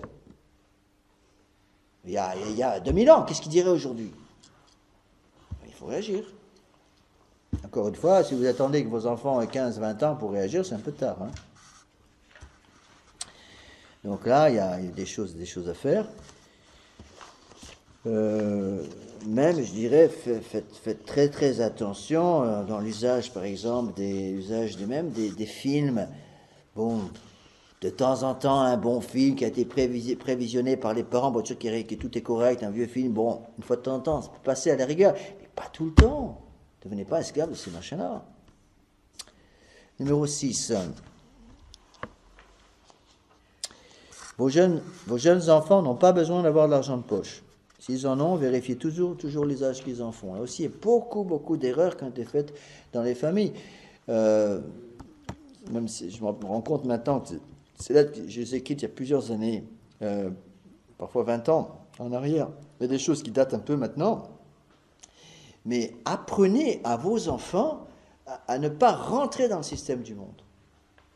Alors, vous n'allez quand même pas me faire croire qu'un enfant de 10 ans a besoin d'avoir un téléphone portable. On voit dans les familles de la tradition des enfants de 10 ans qui ont un téléphone portable. Je m'excuse, je l'ai vu de mes propres yeux. Bon, j'espère que vous ne faites pas ça dans vos familles. Bien, M. Lavet, c'est pas un péché d'avoir un téléphone portable à 10 ans. Non. Mais c'est au moins une preuve de sérieuse réduction de la masse cérébrale chez les parents, comme on dit. Bon, ça veut dire que les parents sont des imbéciles. Bon, les parents doivent avoir le bon sens élémentaire pour comprendre qu'on ne donne pas un téléphone portable à un petit de 10 ans, il n'a pas besoin de ça. Ah, mais il envoie des textos à ses amis. Il n'y a pas besoin d'envoyer des textos à ses amis. Bon, moi, j'ai eu, quand j'étais au Nouvelle-Zélande, en Australie aussi, j'ai eu 2 cas de catastrophes dans les familles, avec des jeunes filles qui, malheureusement, tout envoyé promener, parce que derrière le dos des parents, les jeunes filles, dans la tradition, je dis bien dans la tradition, étaient toujours fourrées sur Internet, dans ces chats, je ne sais pas comment on dit en français, ces conversations entre jeunes hein, qui font tout le temps, je ne sais pas ce que c'est, mais ils appellent ça chat. Et dans ces conversations entre jeunes qui s'organisent comme ça, la fille, j'ai 2 cas comme ça, dans la famille traditionnelle, hein. La jeune fille était en contact avec un homme à l'autre bout du monde par email, etc. Puis un beau jour, elle est partie. Et quand les parents se sont rendus compte, c'était trop tard. Dans une famille de la tradition. Alors, les parents sont venus me voir en pleurant comme des crocodiles et en disant, M. l'abbé, il est parti. Mais je dis aux parents, mais pourquoi vous pleurez? C'est ce que vous avez voulu, non? On n'a jamais voulu ça. Alors pourquoi vous avez laissé, depuis 4 ou 5 ans, vous laissez votre fille qui a 15-16 ans être toujours sur Internet sans même vérifier à qui elle envoie ses messages? Je dis, ou vous êtes bête, ou vous êtes vraiment responsable de ce qui est arrivé à votre fille. Ma fille est revenue au bout de 6 mois, mais alors dans quel état? Eh bien attention, il y a une responsabilité des parents. Eh bien, monsieur l'abbé, il faut faire confiance, j'ai pas le droit de vérifier ce qui se passe dans la boîte électronique de ma fille qui a 15 ans. Depuis quand vous n'avez pas le droit? Non seulement vous avez le droit, vous avez le devoir. Et devoir. Donc les parents doivent, je m'excuse, mais c'est du bon sens élémentaire, les parents doivent avoir le mot de passe des enfants qui utilisent l'ordinateur pour un service de messagerie. C'est très à la mode maintenant. Bon, je reconnais que c'est très pratique. Mais si votre enfant, alors je ne pense pas que ce soit très bon pour un gamin de 10-12 ans d'avoir une adresse email, ils sont beaucoup trop jeunes pour ça. Mais même pour des adolescents de 15-16 ans, attention, les parents ont le droit et le devoir de vérifier ce qui se passe. Et de commencer et d'exiger d'avoir le mot de passe pour pouvoir vérifier ce qui se passe. De la même façon qu'une mère de famille qui reçoit le courrier, un père de famille qui reçoit le courrier familial, qui a des enfants, des adolescents de 14-15 ans, a le droit de vérifier un peu ce qui arrive. Et si une lettre douteuse arrive, je vous l'ai déjà dit il y a quelques minutes, une lettre douteuse qui arrive, ils ont le droit d'exiger que la lettre soit ouverte devant eux avant que La lettre soit ouverte devant eux pour vérifier de qui ça vient, d'où ça vient, etc. Bon, si vous connaissez très bien de qui ça vient, pas de problème. Et puis méfiez-vous, il y a un peu de bon sens. Ah, mais c'est les lettres de la grand-mère. Oui, les lettres de la grand-mère. Puis quand on ouvrait les lettres, c'était pas la grand-mère du tout. Vous voyez ? Donc, au niveau de l'argent de poche, c'est pareil. Est-ce qu'un enfant de 10 ans a besoin d'argent de poche? Réponse, non. Je m'excuse. Vous ne pouvez pas me faire croire que votre petite 10 ans, il meurt de faim au tel point qu'il a besoin d'avoir de l'argent de poche pour se nourrir. Bon, il reçoit de l'argent pour Noël de son parrain, sa marraine, je ne sais pas qui. Apprenez-lui, même à 10 ans, à faire des économies. Très bien. J'ai reçu 10 euros, 20 euros, 20 euros de ta marraine pour Noël. Eh bien, on va mettre ça en compte. Alors, on a un petit compte en banque pour le petit gamin, avec signature que les parents, bien sûr, ont, pas l'enfant. Bon, pour apprendre, l'enfant va faire des économies. On met ça dans une tirelire. C'est nettement mieux aujourd'hui. Bon, pas les temps qui courent. Bon, vous apprenez un enfant, on va mettre ça dans une tirelire. Et puis, plus tard, tu utiliseras cet argent. Pas maintenant. Alors, je vais acheter un téléphone portable comme tout le monde. Non, pas de téléphone portable à 10 ans. Bon, qu'est-ce que vous voulez? Le péché originel, il est là pour tout le monde. Hein. Donc, attention à toutes ces choses-là. Excuse d'insister, mais...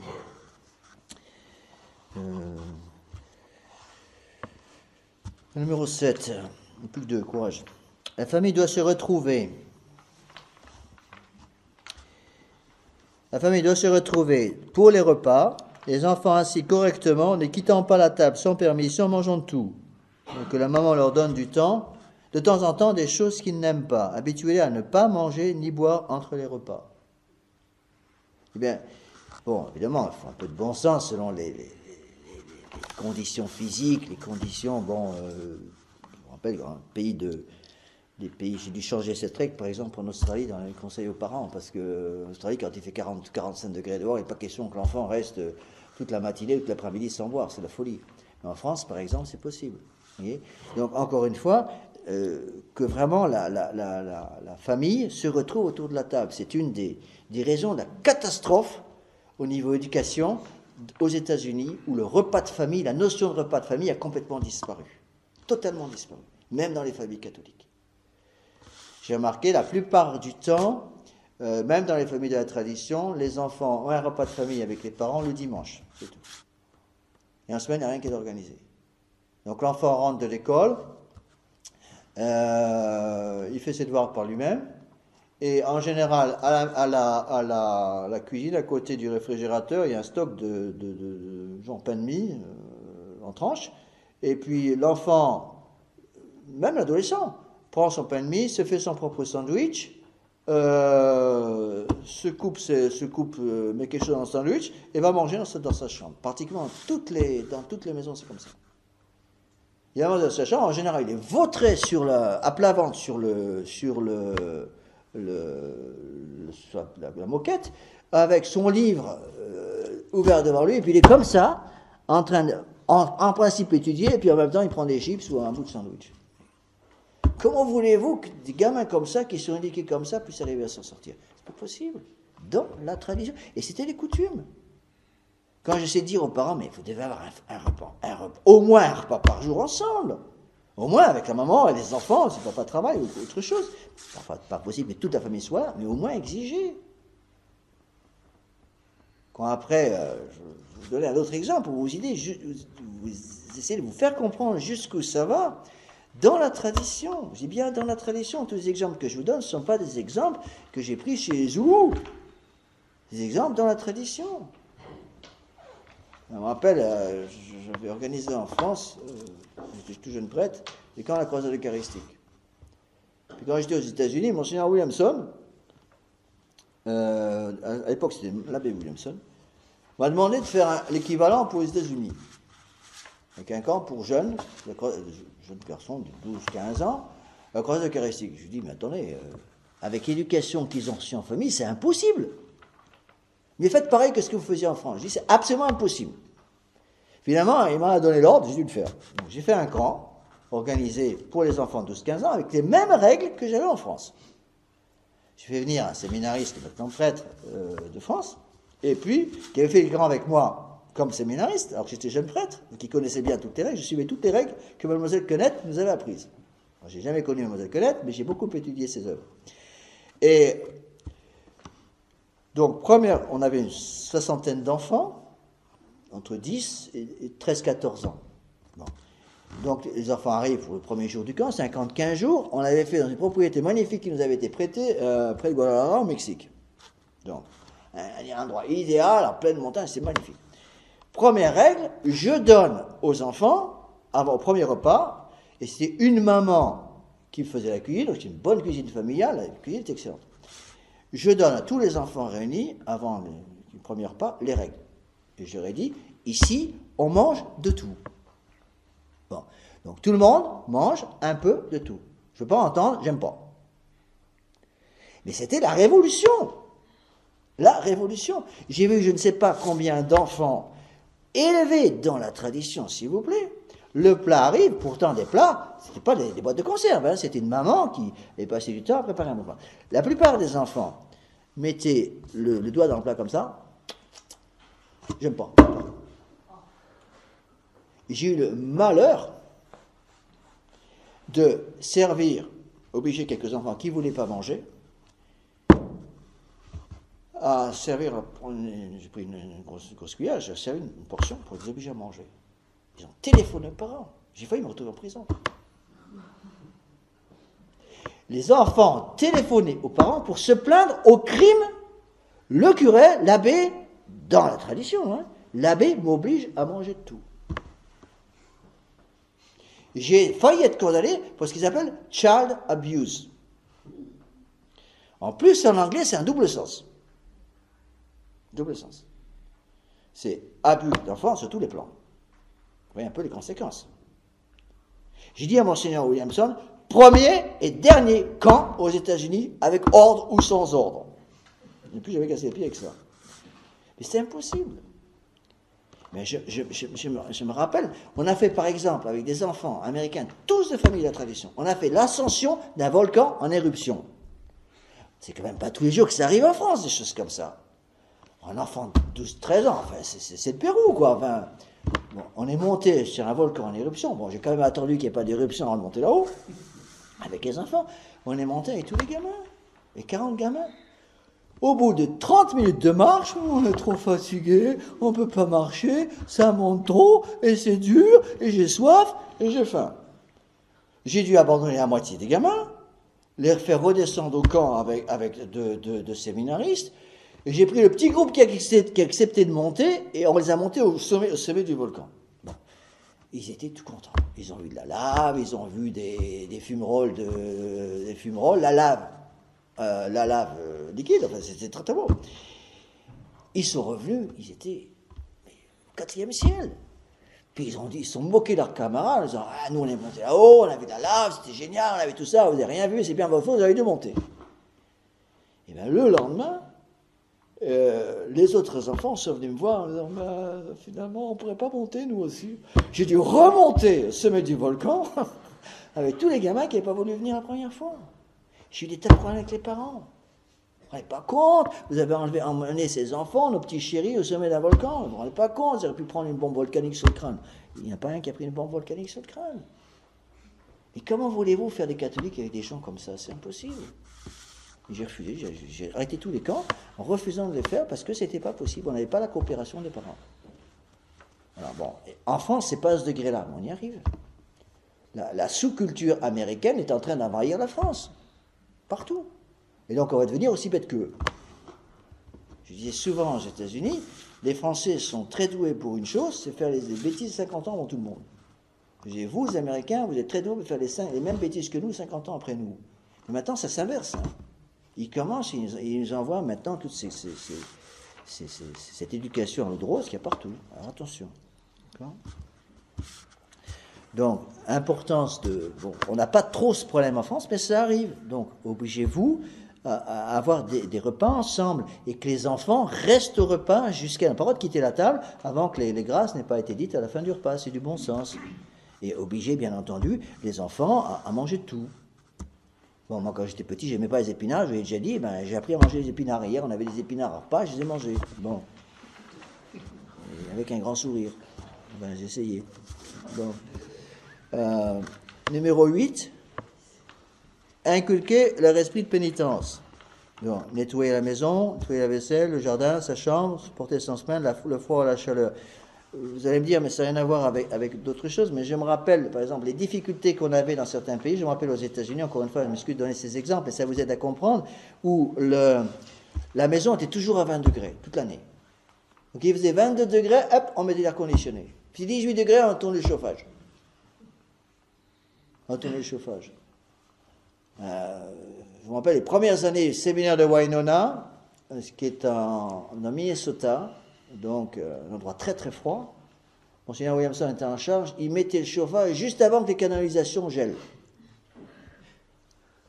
Bon. Eh bien, tas de jeunes sont partis parce qu'il fait trop froid. Ils n'arrivaient pas à tenir le coup parce qu'ils n'avaient jamais été habitués en famille. Donc, que les enfants s'habituent à un petit peu de froid. Ben, il faut du bon sens, évident. J'ai des petits enfants qui ont des petits bébés à la maison. Bon, il faut un minimum de chauffage en hiver pour qu'ils n'attrapent pas la mort. C'est du bon sens. Mais toutes ces choses-là sont importantes pour donner l'esprit de pénitence aux enfants. Et si vous ne donnez pas cet esprit de pénitence aux enfants, ils ne l'auront pas plus tard. Hein. Ce n'est pas à 20 ans qu'on apprend ces choses-là. Encore une fois, c'est du bon sens. Voilà, j'ai remarqué quelque chose qui peuvent être utiles dans le domaine donc, de la pénitence. Donnez à vos enfants l'esprit de pénitence, surtout dans le domaine de la nourriture. Apprenez-leur à ne pas grignoter constamment entre les repas, à manger de tout et non pas simplement ce qu'ils aiment. Ne pas se jeter sur les plats et la nourriture comme la misère sur ce pauvre monde. Ne pas quitter la table sans permission à la fin du repas. Ne pas parler sans permission à table et ne jamais interrompre les grandes personnes qui parlent. C'est important. Il y aurait également bien des efforts à faire dans la tenue à table, ne pas mettre ses coudes sur la table, ne pas manger avec ses doigts, bien tenir sa fourchette, ne pas se servir sans permission, jamais dire je n'aime pas ce pas, etc. Aider à débarrasser la table en cours et en fin de repas, tenir immobile pendant la bénicité des grâces, des choses comme ça. C'est des choses qui sont importantes. Apprenez à vos enfants à manger tout, j'assure que vous leur rendrez un grand service. Hein. Bon, heureusement, j'ai été éduqué comme ça, parce que j'ai les prêtres missionnaires après. Ouais. Vous mangez chez les Indiens du Mexique, il fallait que je ferme les yeux en mangeant, hein. Et sinon, je ne mangeais pas. Eh bien, ça m'a bien aidé, heureusement. Je remercie mes parents de m'avoir éduqué comme ça.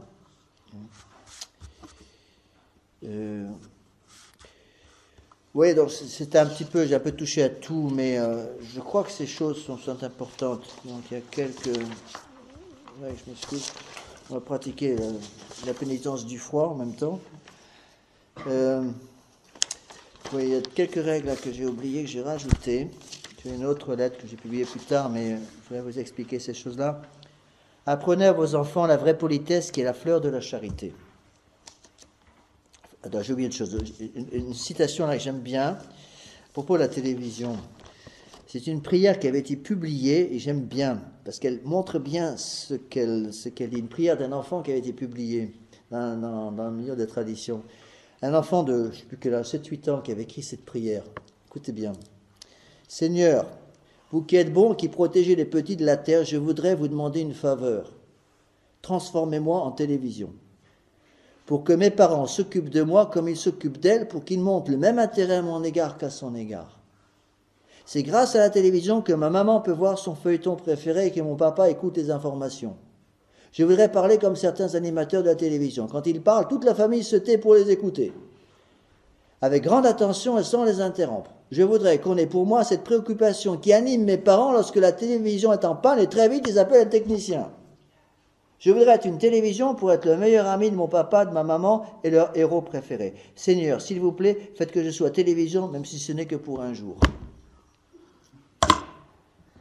C'est un peu ahurissant, hein? C'est pas une invention. Mais je vous assure que les parents qui ont cet enfant qui a écrit cette lettre, ben, ils vont avoir des comptes à rendre au bon Dieu, hein? Bon, deuxième règle ensuite que je rajoute, que j'ai oublié là. Apprenez à vos enfants la vraie politesse qui est la fleur de la charité. Bon, c'est beaucoup plus important que vous croyez. La prière, c'est ça d'abord. Hein. Surtout la prière des petits. Qu'est-ce que c'est que la prière devant le Saint-Sacrement? C'est apprendre à dire au bon Dieu. Ou même la prière du matin, c'est apprendre à dire au bon Dieu bonjour. Prière du soir, c'est apprendre à dire au bon Dieu bonsoir, bonne nuit, s'il vous plaît, merci. C'est ça. Un enfant qui n'a jamais appris à la maison à dire bonjour, bonsoir, s'il vous plaît et merci, est incapable de prier. Il ne sait pas prier parce qu'on ne lui a jamais appris les règles de politesse. La vulgarité étant de mise maintenant partout, de nombreuses règles essentielles de politesse élémentaire ont disparu. Il faut impérativement réapprendre à nos enfants, et souvent à leurs parents, à prononcer spontanément ces petits mots magiques « merci, s'il vous plaît, bonjour, au revoir ». Apprenons à nos petits et aux grands à nous parler en regardant dans les yeux, à ne pas garder les mains dans les poches, à utiliser les titres appropriés « monsieur, madame, mademoiselle, monsieur l'abbé », etc., à s'excuser en cas de retard ou d'absence, à laisser passer les abbés et les dames aux portes, par exemple. C'est des détails, mais c'est important. Et par pitié, ne tombons pas dans la démagogie égalitariste qui consiste pour les adultes à se laisser tutoyer par les jeunes. J'ai vu ça aussi dans beaucoup de familles catholiques. Il faut sauvegarder le principe d'autorité, car la plus grande richesse de l'enfant, c'est une phrase de Mademoiselle Connaître aussi, la plus grande richesse d'un enfant, c'est la confiance qu'il doit avoir en l'autorité. Et le vent de la Révolution est passé par là. La pratique de cette politesse élémentaire va aider à la pratique de la vertu théologale de charité, c'est-à-dire le premier commandement de Dieu. Un seul Dieu, tu adoreras, aimeras parfaitement. Celui qui sait demander avec humilité et politesse sera prié, mais celui qui regarde tous les autres de haut ne sera jamais prié. Pourquoi croyez-vous que les enfants sont incapables de prier maintenant dans les milieux modernes? Parce qu'ils ont perdu les sens élémentaires de la politesse. Ils ne savent même plus dire bonjour, bonsoir, s'il vous plaît, merci. Ou je m'excuse. Du coup, ça n'a plus prier. Bon, le reste, j'ai déjà couvert. Il y en a encore une que je n'ai pas expliquée. Encore une fois, c'est des petits conseils, là. Imposez à vos enfants des horaires de coucher et de lever. Il est impératif de former leur volonté. La journée appartient à ceux qui se lèvent tôt. L'oisiveté est bien la mère de tous les vices et le lever tardif favorise la paresse, la sensualité, les péchés contre la pureté, surtout chez les garçons. Ça, je l'ai vu de mes propres yeux dans les familles catholiques. Des garçons, par exemple, qui sous prétexte qu'on est samedi, qu'il n'y a pas d'école, étaient encore au lit à 11h au midi. C'est pas normal dans une famille catholique, je m'excuse. Bon, je dis pas qu'ils doivent se lever à 6h du matin, le samedi matin. Bon, qu'ils dorment un peu plus le samedi, c'est normal. C'est pas normal qu'un garçon de 14-15 ans, ou même un enfant plus jeune, soit encore au lit le samedi matin à 10h du matin. Enfin, c'est pas normal ça. Il y a beaucoup de laisser aller au niveau des parents. Autre règle, je vais finir avec ça, avec ces quelques règles que je n'ai pas mis dans le premier papier parce que je les avais oubliées. Imposez à vos enfants des règles de propreté. La propreté extérieure facilite la propreté intérieure. Que les mains soient lavées, les ongles propres, les cheveux coiffés, les habits en ordre et propres. Que vos enfants nettoient et rangent régulièrement leur chambre, qu'ils fassent leur lit tous les matins et maintiennent leurs tiroirs et armoires en ordre au moins relatif. Les choses doivent être à leur place et le bon sens ne perd jamais ses droits. On ne se met pas en complétion pour tendre de pelouse. Une pelouse, on ne se présente pas non plus à la chapelle pour assister à la Sainte-Messe en t-shirt et en basket. L'ordre externe favorisera l'ordre intellectuel et l'ordre spirituel. La pagaille externe prédisposera au désordre dans l'intelligence et au péché dans la volonté. Donc le péché, c'est ça aussi. Le péché, c'est quoi? Le péché, c'est un désordre. Bien, le désordre moral, il prend sa source dans le désordre physique. Donc un enfant qui n'a jamais appris à avoir de l'ordre est un enfant qui sera beaucoup plus tenté que les autres à avoir un désordre à l'intérieur de son âme. Vous rentrez parfois dans certaines chambres d'enfants. Donc quand on visite les familles, mais c'est un caravansérail. Enfin, on a l'impression qu'il y a une bombe qui a explosé dans la maison. Je me rappelle, même Monseigneur Lefebvre, je me rappelle des remarques qu'il nous faisait au séminaire. En se moquant de certaines chambres de séminaristes qui étaient ahurissants, des abbés qui ne faisaient jamais leur lit. Des jeunes abbés qui venaient rentrer au séminaire. Pourquoi l'abbé ne faisait jamais son lit? Parce que l'abbé n'avait jamais appris à faire son lit comme petit garçon à la maison. Moi, j'ai appris à faire mon lit quand j'étais petit, quand j'avais 5 ans. Et puis, il fallait que le lit soit bien fait. Puis, il fallait que les draps soient bien tirés. Alors, j'avais trouvé le coup en mettant un dessus de lit bien tiré au-dessus. J'espérais que ça passerait. Ça passait pas du tout. Maman venait, voyait que le drap n'était pas tiré en dessous, et je retrouvais tous les draps, les couvertures, le couvre-lit au milieu de la chambre, et il fallait tout recommencer. Et puis j'ai pas de petit déjeuner avant que tout ait terminé, et puis maman venait vérifier. Elle avait raison. Comme ça qu'on forme les enfants. Donc, là, encore une fois, me dire c'est du domaine naturel. C'est vrai que c'est du domaine naturel, mais encore une fois, la grâce n'est pas de la nature. Donc apprenons aux enfants à avoir ce minimum d'esprit d'ordre. Donc 3 règles, j'en ai un petit peu parlé, mais pour vous aider à synthétiser un peu tout ce que j'ai dit. Connaissez les fréquentations des amis de vos enfants, j'en ai déjà un peu parlé hier. La meilleure façon de les connaître consiste à les inviter chez vous. Cela vous permettra de séparer le bon grain de l'ivraie, de rattraper ce qui deviendra vite irréparable. Ça créera un climat de confiance qui aidera grandement vos enfants, car leur plus grande richesse, c'est la confiance qu'ils doivent placer dans l'autorité de leurs parents sur eux. Gardez chez vous l'esprit de pauvreté. Ne couvrez pas vos enfants de cadeaux. Évitez les dépenses excessives dans la famille et sortez du crédit le plus vite possible si vous avez eu le malheur de vous y plonger. Enfin, dernière règle, conclusion. Enfin, par-dessus tout, prenez le temps de parler avec vos enfants. Capital. Les adolescents, surtout, ont besoin de s'ouvrir et le prêtre ne peut pas tout faire au confessionnal. Que le dialogue s'installe entre vous et vos enfants, dirigez et éduquez leur intelligence et leur volonté.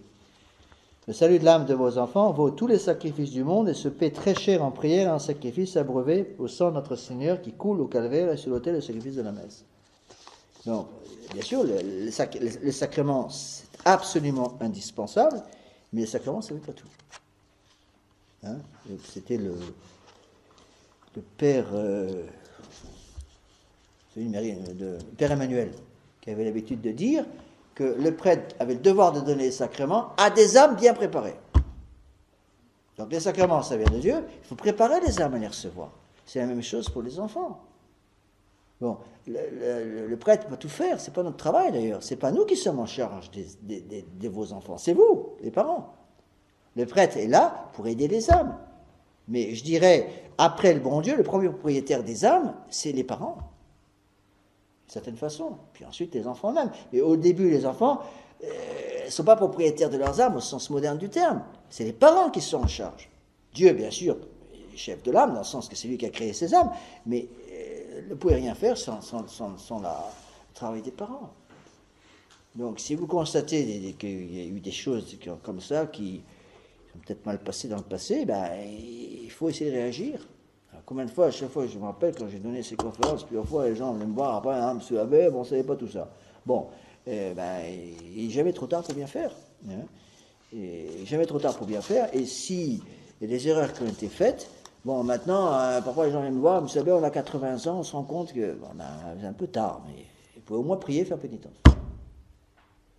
Et pour les parents qui ont des petits, c'est pas trop tard. Donc c'est à vous de voir. Bien sûr, je ne dis pas que tout ce que je vous ai dit s'applique à chacune de vos familles, bien sûr que non. Mais Deo Gratia, c'est aussi, j'ai vu ça aussi de mes propres yeux, dans des familles catholiques, des choses magnifiques, des familles magnifiques, qui éduquent remarquablement bien leurs enfants. Dieu merci à ça. Mais j'ai vu aussi le contraire. J'ai vu aussi le contraire. Et je peux dire, malheureusement, que peut-être, j'espère moins ici, mais je suis malheureusement obligé de dire que dans des tas de pays, ceux qui éduquaient correctement leurs enfants étaient l'extrême minorité dans les milieux de la tradition. J'ai en tête, entre autres, une grosse chapelle dans le sud de l'Australie, est une chapelle très ancienne, il y a plus de 1000 personnes, une grosse chapelle, c'est une extrême minorité.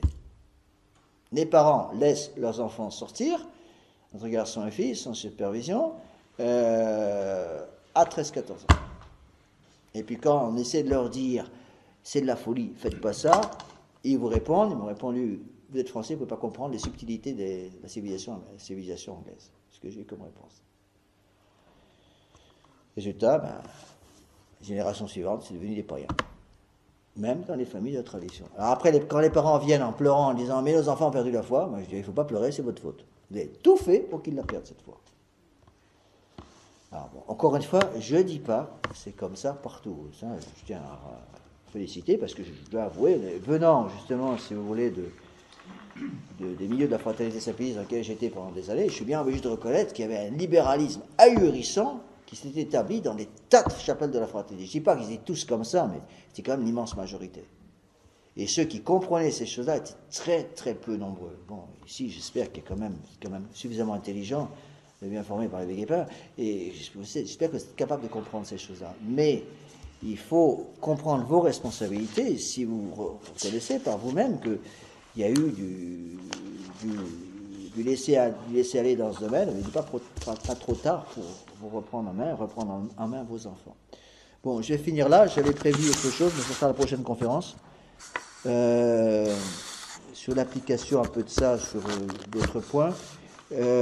Donc la prochaine conférence aura lieu, si Dieu veut, le dernier samedi du mois de février, c'est le 25 février, samedi 25 février. Je vais finir par une prière.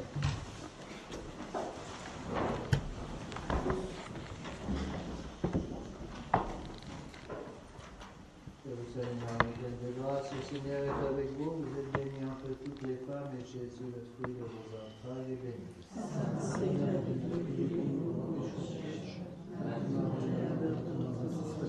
Grâce à Dieu, Père, au Fils et au Saint-Esprit.